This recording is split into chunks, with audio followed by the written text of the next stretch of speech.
प्रिय भक्तजनों, आज हम कार्तिक महात्म्य का 10वां अध्याय श्रवण करेंगे। तो आइए सुनते हैं 10वां अध्याय। राजा पृथु बोले, हे ऋषि श्रेष्ठ नारद जी, आपको प्रणाम है। कृपया आप यह बताने की कृपा कीजिए कि जब भगवान शंकर ने अपने मस्तक के तेज को क्षीर सागर में डाला तो उस समय क्या हुआ। नारद जी बोले, हे राजन, जब भगवान शंकर ने अपना वह तेज क्षीर सागर में डाल दिया तो उस समय वह शीघ्र ही बालक होकर सागर के संगम पर बैठकर संसार को बह देने वाला रुदन करने लगा।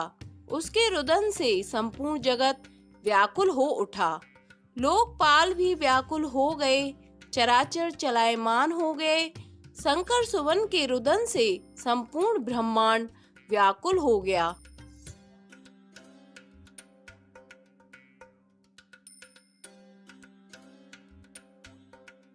यह देखकर सभी देवता और ऋषि मुनि व्याकुल होकर ब्रह्मा जी की शरण में गए और उन्हें प्रणाम कर उनकी स्तुति करने लगे। उन सभी ने ब्रह्मा जी से कहा, हे पितामह, यह तो बहुत ही विकट परिस्थिति उत्पन्न हो गई है। हे महायोगिन, इसको नष्ट कीजिए। देवताओं के मुख से इस प्रकार सुनकर ब्रह्मा जी सत्यलोक से उतरकर उस बालक को देखने के लिए सागर तट पर आए। सागर ने ब्रह्मा जी को आता हुआ देखकर उन्हें प्रणाम किया और बालक को उठाकर उनकी गोद में दे दिया। आश्चर्यचकित होते हुए ब्रह्मा जी ने पूछा, हे सागर, यह बालक किसका है? शीघ्रता पूर्वक कहो।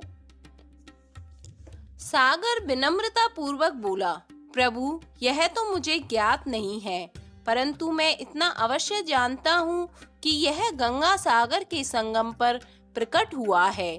इसलिए हे जगत गुरु, आप इस बालक का जात कर्म आदि संस्कार करके इसका जातक फल बताइए। नारद जी राजा पृथु से बोले, सागर ब्रह्मा जी के गले में हाथ डालकर बार बार उनका आकर्षण कर रहा था। फिर तो उसने ब्रह्मा जी का गला इतनी जोर से पकड़ा कि उससे पीड़ित होकर ब्रह्मा जी की आंखों से अश्रु टपकने लगे।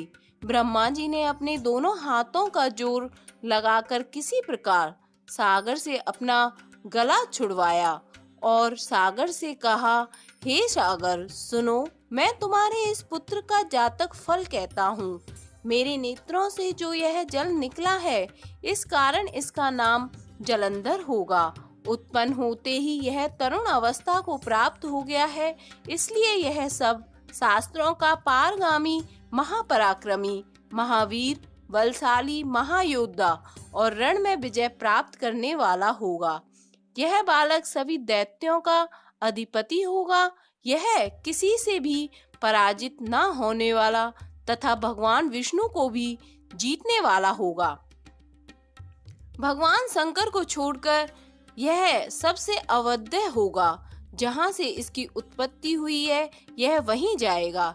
इसकी पत्नी बड़ी पतिव्रता, सौभाग्यशालिनी, सर्वांग सुंदरी, परम मनोहर, मधुर वाणी बोलने वाली तथा शीलवान होगी। सागर से इस प्रकार कहकर ब्रह्मा जी ने शुक्राचार्य को बुलवाया और उनके हाथों से बालक का राज्य अभिषेक कराकर स्वयं अंतर्ध्यान हो गई। बालक को देखकर सागर की प्रसन्नता की सीमा ना रही। वह हर्षित मन से घर आ गई। फिर सागर से उस बालक का लालन पालन कर उसे पुष्ट किया।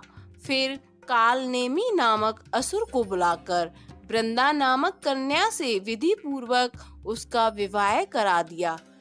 उस विवाह में बहुत बड़ा उत्सव हुआ। श्री शुक्राचार्य के प्रभाव से पत्नी सहित जलंधर दैत्यों का राजा हो। 10वां अध्याय संपन्न।